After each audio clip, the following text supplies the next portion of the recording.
Oblivion and Oblivion Remastered, on the surface, seems like a very standard swords and sorcery, very Lord of the Rings inspired video game.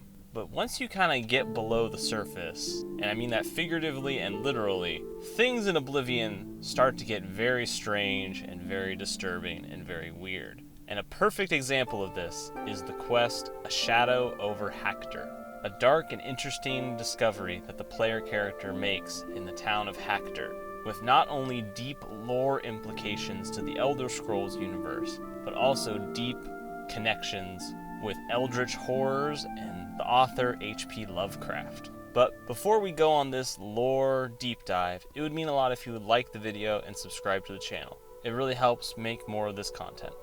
Thank you. So in the quest A Shadow over Hackdirt, you have to first go to Coral, and there you will run into Dar-Ma. She'll sort of weirdly enough come up and approach you and talk to you and tells you to go visit her mother at her shop, basically, and then she runs off. Very weird but inconsequential conversation, and so if you take her advice and actually go see her mom, she will tell you that Dar-Ma has now gone missing and is asking you to help find her. I'm hoping you can help me. My daughter, Dar-Ma, is missing, and I don't know what to do. That's right. My daughter, Dar-Ma, never came back from Hackdirt. I'm dreadfully worried something may have happened to her. Can you help? I can't thank you enough for your kindness. She was supposed to make a delivery to a Tira Moslin in Hackdirt, so I would start there. In case it may be useful, she was with Blossom, her horse, I mean.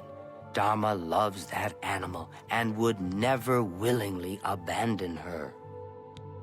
So you make your way down to Hackdirt, and you investigate the town, and the citizens of the town are not very nice to you whatsoever. Better be moved. Let me give you some advice, stranger. Leave, now. You ain't welcome here. My grandfather built this place, not that it's any of your business. We've been down, but we got plans to bring back the good old days. You'll see. Who? Nah, I haven't seen any young women around. Even if I had, why would I know anything about her going missing? Not that I'm saying I ever seen her, 'cause I haven't. You're not welcome around here.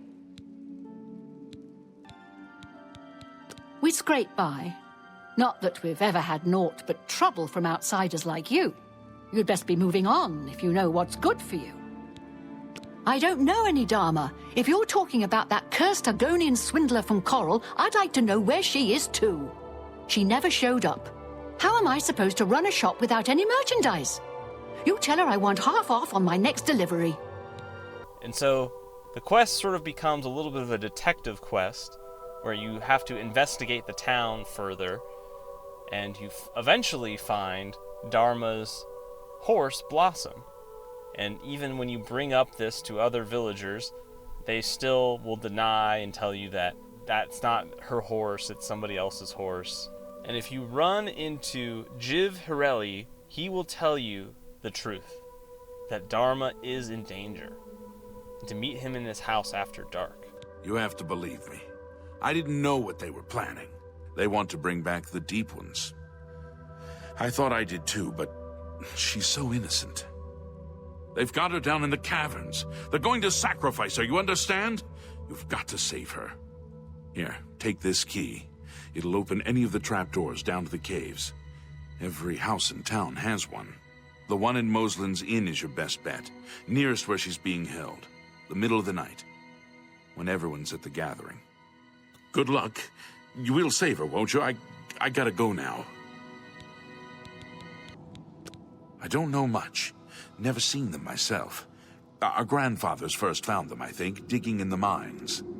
They helped us, made us rich. But there was a terrible price.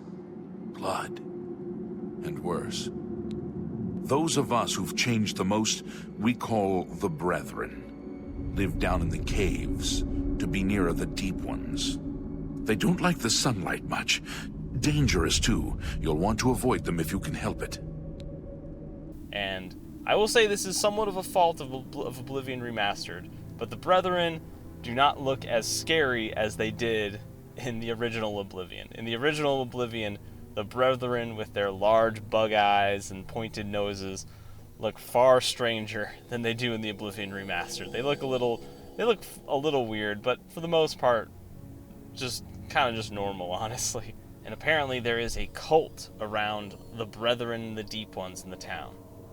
And if you go to the chapel, instead of finding a normal book about one of the Aedra or the 8 Divines or something like that, you find a book about the Deep Ones written in their strange but somewhat familiar Daedric language. But with the key, you eventually make your way down below the city to the caverns, and you can find Dar-Ma and rescue her. But while you're down there, you do hear the weird, strange sounds of something whispering in your head in the caverns, which is supposed to be the Deep Ones. Upon getting Dar-Ma out of there, you are then ambushed by some of the Brethren and the people of the town, and you have to fight them off and help get Dar-Ma out of the town and back to Coral and into the safety of her mom, which is not that hard to do. So fortunately, you're able to save her, and then you get a reward of improving your mercantile skill from Dar-Ma's mom.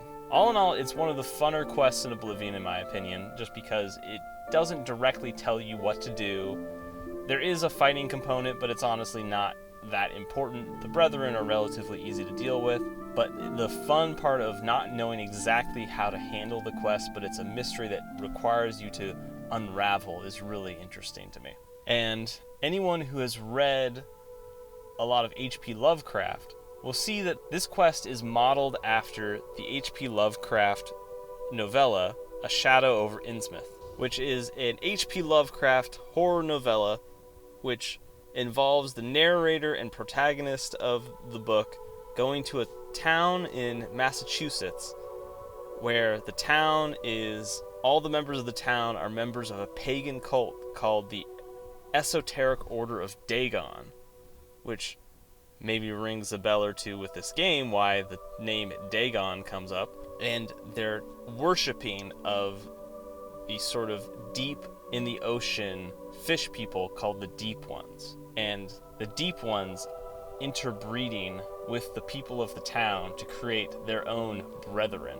And upon discovering the secret of the town, the main character has to escape, but unlike what happens in the main character in Oblivion, where they escape and everything is fine, the main character in the H.P. Lovecraft story figures out that they are also one of the Brethren, and slowly are developing the appearances of becoming a Brethren, becoming sort of a fish person, and eventually, instead of turning themselves in or committing suicide, which they think about doing, they instead decide to go back to the town to be with the other Brethren, into the city of the Deep Ones called the Yenehenile. And the Deep Ones seem to be part of the Cthulhu mythos that H.P. Lovecraft is so famously known for. And from some of the little hints that we have here, and how it has influenced Elder Scrolls lore, we can kind of see that whoever wrote Elder Scrolls was obviously very influenced by Lovecraftian horror, even though we don't necessarily see that direct connection, except in a couple little places, like in this quest, The Shadow over Hackdirt. But also, things go a little bit farther than just stealing a couple of names and copying a quest. One thing that we learn, we're also sort of introduced to the concept of a very Lovecraftian-esque, deep in the ocean sort of place that is referenced to as Lig. Lig seems to be the home of the Druze in the previous Kalpa of Elder Scrolls. Now, Kalpa is a term used in real-world life, but also in Elder Scrolls as these epochs of time, which are these large periods of time. And apparently Lig was a part of Tamriel in the previous Kalpa. I'm not going to go super deep into what Kalpas are, because that's probably its own whole video. I'll just read off what a Kalpa is in UESP Wiki. A Kalpa is an epoch of time consisting of the birth, life, and death of a world. The chaos of the Dawn Era is believed to take place between each Kalpa in a period of untime that marks the end of the previous world and allows the creation of the next. The moment when time becomes linear is considered to have been the first day of the Merethic Era and of the current Kalpa as a whole. These segments of time are sometimes subject to temporary interruptions called dragon breaks, which are momentary returns to the non-linearity and chaos of the Dawn Era. And so I guess, apparently, what we'll hear about, in the commentaries on the Mysterium Xarxes book number 4, Mankar Cameron sort of tells us about Lig, this place that was before in the previous Kalpa that Mehrunes Dagon was a part of and was ruled by Drew kings. May the holder of the fourth key know the heart thereby the Mundix terrain was once ruled over solely by the tyrant Drew kings, each of their own dominion, and border wars fought between their slave oceans. They were akin to the time totems of old, yet evil and full of mockery and profane powers. No one that lived did so outside of the sufferance of the Drews. I give my soul to the Magna Gi, saith the joyous in paradise, for they created Mehrunes the Razor in secret, in the very bowels of Lig, the domain of the upstart who vanishes. Though they came from diverse waters, each Get shared a sole purpose to artifice a prince of good, spinning his likeness in random swath, and imbuing him with Oblivion's most precious and sacred asset, hope. Deathlessly I intone from paradise, Mehrunes the thief-taker, Mehrunes the god's body, Mehrunes the red arms that went up, Numantia, liberty. Deny not that these days shall come again, my Noviates, for as Mehrunes throws down Lig and cracked his face, declaring each of the 1999 oceans free, so shall he crack the serpent crown of the Cyrodiils and make federation. All will change in these days as it was changed in those. For by the magic word Numantia, a great rebellion rose up and pulled down the towers of Chimel Hagalar. I don't even know how to pronounce that. Garrag, I want to say? I don't know. And the Templars of the upstart were slaughtered, and blood fell like dew from the upper wards down to the lowest pits, where the slaves with maniacal faces took chains and teeth to their jailers. All hope was brushfire. Your dawn listens, my lord. Let all the Arubis know itself to be free. Mehrunes is come. There is no dominion save free will. Suns were riven as your red legions moved from Lig to the hinterlands of Chill, a legion for each Get, and Curry was thrown down, and Joff was thrown down, and Hormigal was crushed with cold salt, and forevermore called Hor, and so shall it began under the times of Gates. Under the mires, Maglobi was thrown down, the old city of chains, slaked in newborn warmth and set free. Galg and Moragog were thrown down together in a single night of day, and shall it be again under the time of Gates. Nothing but woe for Nirn, which has become the pit, and 7 curses on its Drew. The Vermernai mock, but for it the crusade would be as my lord's creation. Get by the Gi and do as thou will, of no fetters but your own consciousness. Know that your hell is broken. People of the Arubis, praise the Numantia, which is liberty. So it seems like in the previous Kalpa, which is sort of the previous iteration of Nirn, before it was destroyed and recombobulated during the Dawn Era to its current Kalpa, it was called Lig, which seemed to be a massive ocean or multiple oceans that was ruled by the Drew kings. And the Drew are sort of very Lovecraftian-esque crab, lobster creatures that you can fight in the game. And they're obviously nothing to fuck around with. They're pretty tough creatures. But obviously I think in the previous Kalpa they were much stronger and larger and had full societies that, you know, were involved. And it seems like Mehrunes Dagon was created by the Magna Gi, who are the gods who are not the Aedra or the Daedra, and escaped Mundus into Arubis and escaped through Aetherius, which is what caused the sun and the stars to form in the night sky, is them punching holes through Aetherius. They created Mehrunes Dagon to sort of usher in the destruction of that Kalpa to bring us to where we are now. And so basically Mankar Cameron's hope is that Mehrunes Dagon will be able to redo this attempt of turning the Kalpa of Nirn. But obviously, instead of killing eldritch Drew kings and destroying all of their oceans and slave armies, it's destroying the empire in Tamriel. And we get more confirmation of this in the book The Nine Coruscations, which is a book from ESO, which describes the members of the Sacred Sisters followed. These are sort of the daughters of Magnus, who make up the Magna Gi. And specifically, in Zero Lig, gives us a description of what Lig was like. The black star of flesh, the orphan opposite unto the adjacent space, and fought alongside Lork within alternate worlds unto endless possibilities. King of Drew fell to Mehrunes the Razor, was forced to the next Kalpa, to spiral ever out and see the land and sky preferred to see. She was left to wander beside the serpent, so dark as not to be at all. Carried among unstars, Zero Lig catalogued all the events that through time and untime, there she found paths yet unseen to those among the stars. To ask what she saw as she looked within the wheel in the center was gone. This is known only, and why they now bear this burden alone. So it seems like Zero Leg is a Magna Gi whose sort of job is to sort of catalog, it seems like, the turning of the Kalpas.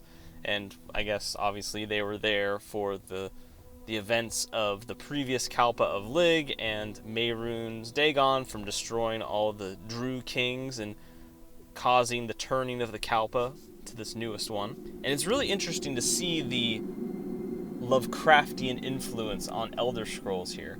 But it's also interesting to see that it's not only just purely Lovecraftian influence, and I like how they kind of make it their own, because in a lot of Lovecraftian pieces, H.P. Lovecraft writes the eldritch horrors, you know, obviously very Cthulhu-esque style creatures, but almost as omnipotently powerful. Like, Cthulhu is omnipotently powerful, and, you know, the horror is that humans are just small little specks of dust in comparison to something as big as Cthulhu. But in Elder Scrolls, it's in the previous Kalpa, there were these big Drew eldritch horrors that were once ruling the world, but then they were destroyed by Mehrunes Dagon. It really kind of gives like a cool sense of scale to the Daedra and how powerful they really can become. And it's really interesting to see like what the lore implications of all these things are.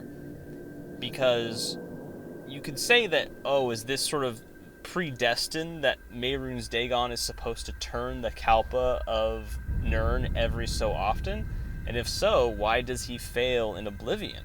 And what does that mean for the universe of Elder Scrolls if Mehrunes Dagon doesn't turn the Kalpa again by destroying everything and bringing it back to the Dawn era? And the other interesting thing is, it seems like in the UESP wiki on Lig, under Metaphysics and Nature, the exact nature of what exactly Lig is or was is unclear. According to some sources, the destruction of Lig took place in the prior Kalpa. Lig has also been claimed to be one of the adjacent places in a parallel version of Tamriel, which kind of could mean that possibly the deep ones that the villagers of Hackdirt are hearing could be from Lig, and would kind of make sense, very Lovecraftian sense of some sort of Cthulhu-esque creature deep underground or underwater trying to talk to people and influence them. All sort of has very Lovecraftian parallels with it. Thanks for joining me on this lore deep dive as we sort of look at the influences that H.P. Lovecraft had on Elder Scrolls, as well as some of the parallels and obvious homages that Oblivion has with H.P. Lovecraft. It would mean a lot if you would like the video and subscribe to the channel. It goes a long way to helping me make more of this content. Thank you.